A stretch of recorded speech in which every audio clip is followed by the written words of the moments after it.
Halo, selamat datang di program Partisipasi Literasi. Dan tema minggu ini adalah Hari Aksara Internasional. Naskah udah saya siapin dengan judul Berliterasi memperingati Hari Aksara Internasional.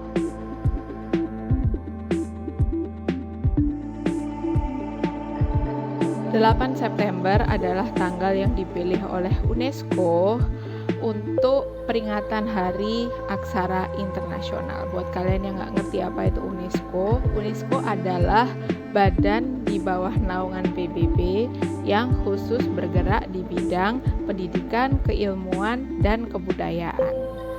Ini adalah peringatan yang dimaksudkan untuk memberantas buta huruf dan mengingatkan pentingnya literasi atau keaksaraan sebagai martabat sekaligus hak asasi manusia.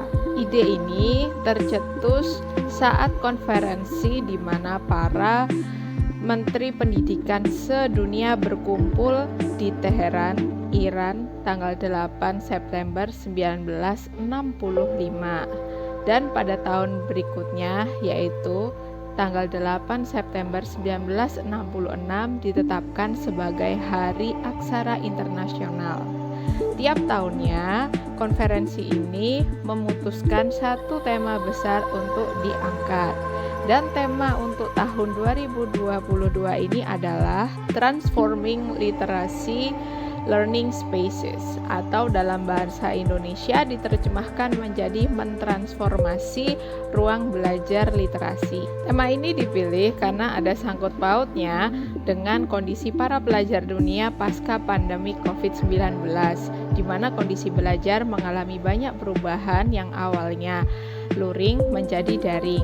Atau sederhananya begini, awalnya tatap muka, berada dalam satu tempat, satu ruang yang sama, kini harus menjadi pembelajaran yang tidak lepas dari jaringan internet, gadget, dan ketersediaan listrik serta kuota internet tentunya ya. Nah, masalahnya tidak semua pelajar itu memiliki akses yang mudah untuk pembelajaran daring ini.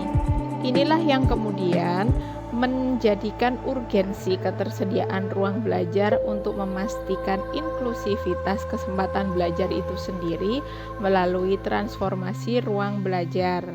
Ini dilakukan sebagai pendekatan yang terpadu serta menjadikan pembelajaran literasi sebagai long life learning. Sekarang mari kita tengok negara kita tercinta, Indonesia. Pada Februari 2022, Menteri Pendidikan, Budaya, Riset, dan Teknologi Nadiem Makarim resmi merilis Kurikulum Merdeka. Kurikulum ini adalah hasil evaluasi terhadap kurikulum sebelumnya, yaitu Kurikulum 2013, sekaligus menjadi upaya transformasi ruang belajar pasca pandemi COVID-19.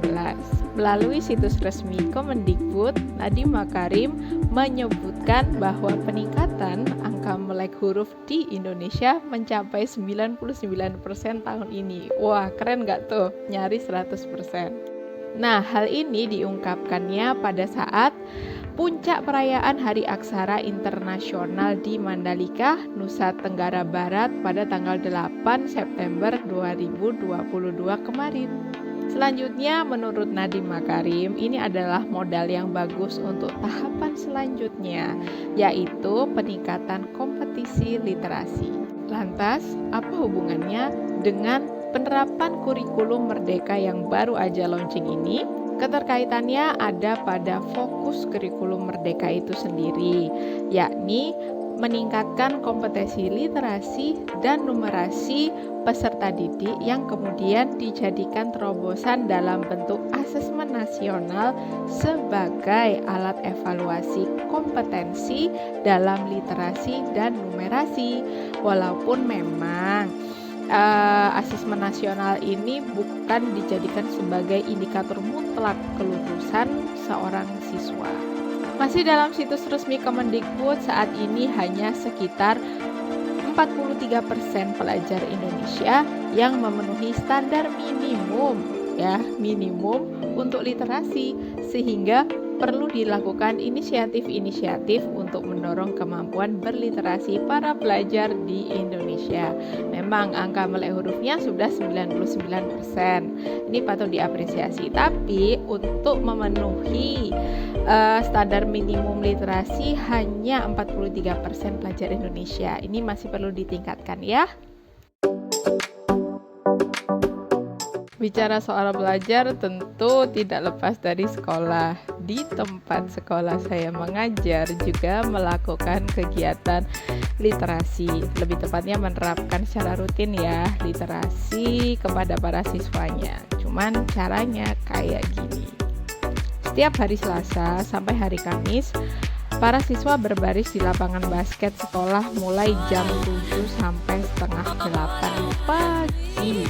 Mereka harus melakukan serangkaian pembiasaan sebelum proses belajar mengajar.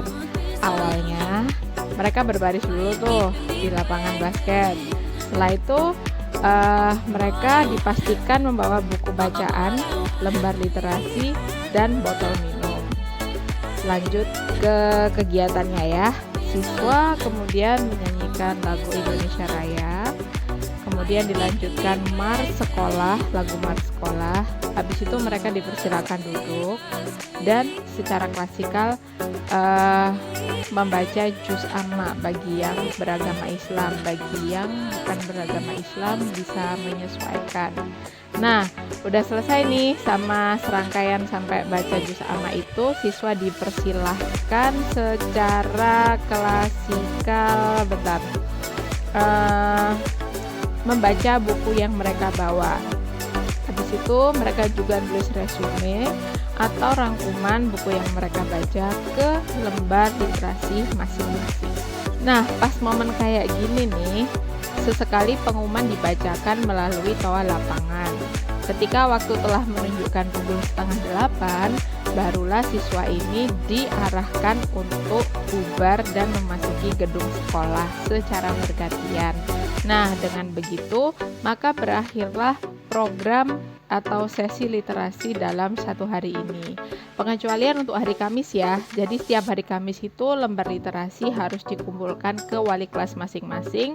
Selanjutnya untuk ditandatangani. Terus masih di hari Kamis dibacakan tema untuk minggu berikutnya. Walaupun sebetulnya daftar tema literasi dalam satu tahun ajaran ini udah disebar di WA grup kelas masing-masing ya, tapi tetap aja dibacain kok untuk ngingetin.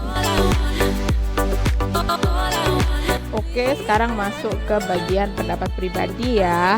Nah, saya sih seneng gitu loh rasanya ada peningkatan angka melek huruf atau skor literasi pelajar Indonesia. Terlebih dengan dukungan kurikulum Merdeka, itu mendukung peningkatan kemampuan literasi belajar. Apa yang diungkapkan di Mandalika adalah kabar gembira dan patut diapresiasi sebagai semangat mendukung gerakan literasi. Lebih-lebih bagi sekolah yang udah melaksanakan atau mengimplementasikan kurikulum Merdeka Belajar di sekolahnya masing-masing. Kalau tentang pelaksanaan literasi di sekolahku, sejujurnya ya nggak menyenangkan karena alokasi waktu yang diberikan itu sedikit ya. Bayangin aja dalam kurun waktu 30 menit itu sebagian besar habis di menyanyikan lagu, menyanyikan mars, dan membaca juz amma. Terus kesempatan untuk membaca bukunya sendiri itu dikit banget loh. Itu belum lagi kalau diselingi oleh pengumuman-pengumuman yang harus disebarkan atau diberitakan melalui toa lapangan. Kan bising ya kayak gitu itu menurut saya sih. Nah, berada di luar ruangan yang secara harfiah itu adalah lapangan basket ya, itu ada kesan gak nyaman karena udaranya emang panas. Bayangin di Surabaya itu jam 7 itu udah panas loh mataharinya. Kan mataharinya gerak gitu ya. Mungkin kalau masih jam 6, setengah 7 masih agak oke. Tapi kalau udah jam 7 ke atas udah mulai agak menyengat gitu sih. Oke, selanjutnya kesan tidak menyenangkan datang dari rekan-rekan guru saya sendiri. Jadi ini saya mengkritik kawan-kawan saya sendiri. Semoga nanti istirahat makan siang saya masih disapa ya. Ya, semoga aja ini bermanfaat untuk kita ya, Dewan Guru gitu. Selagi para siswa itu duduk di lapangan, kita selaku Dewan Guru itu berdiri mengitari mereka. Kelihatan banget nih otoritas dan opresi guru itu kuat banget di sini kesannya ya. Kadang kami itu ya sih memang menanyakan buku apa yang dibaca, ngerangkumnya udah sampai mana, resumenya gimana, sampai ke arah penertiban atribut sekolah. Nah, di situ siswa tinggal nurut aja. Karena ini acaranya berliterasi, saya bisa maklum kalau pertanyaannya itu seputar buku dan menanyakan progres resume atau rangkumannya udah sampai mana. Namun akan lebih saya apresiasi lagi nih ya teman-teman kerja saya. Sorry to say, kalau mereka juga ikut bawa buku ke lapangan. Walau sekedar nangkring lah itu buku di tangan ya. Tema literasi itu lebih disemangatkan dengan contoh perilaku langsung para bapak dan ibu guru kawan-kawanku ya. Bukankah lebih mudah untuk mengajak daripada mengguru? Bukan begitu Bapak Ibu? Saya masih dijadikan kawan kan ini ngomong kayak gini. Sorry, tapi ini dari hati yang terbuka. Adapun untuk sesi penertiban ya saya anggap wajar aja, karena kapan lagi bisa mengumpulkan siswa satu sekolah ke dalam satu tempat terus di screening bareng-bareng ketertibannya oleh Dewan Guru. Di situ sih ya mungkin sekalian gitu. Satu kegiatan ini ternyata bisa dijadikan multiguna loh. Gak berhenti di aktivitas membaca buku secara outdoor aja, tapi juga menyamakan mood melalui serangkaian bernyanyi dan mengaji. Belum lagi kesempatan untuk kenalan dan nambah kawan lintas kelas atau lintas angkatan. Yang awalnya nggak ngerti kakak kelasnya siapa aja, jadi ngerti. Yang nggak ngerti kawan satu angkatannya siapa aja, jadi ngerti. Jadi kesempatan sosialisasinya di sini juga tinggi, sehingga ya oke lah, kapan lagi bisa begini gitu. Daripada keluar kelas waktu jam pelajaran, hayo. Dan kamu yang nonton sampai bagian ini, terima kasih banyak telah meluangkan waktu ya. Ini kan pendapat pribadi saya tentang literasi di sekolah saya kerja gitu kan ya. Kalau praktek literasi di sekolah kayak gimana? Nah, sini coba cerita, tulis di kolom komentar.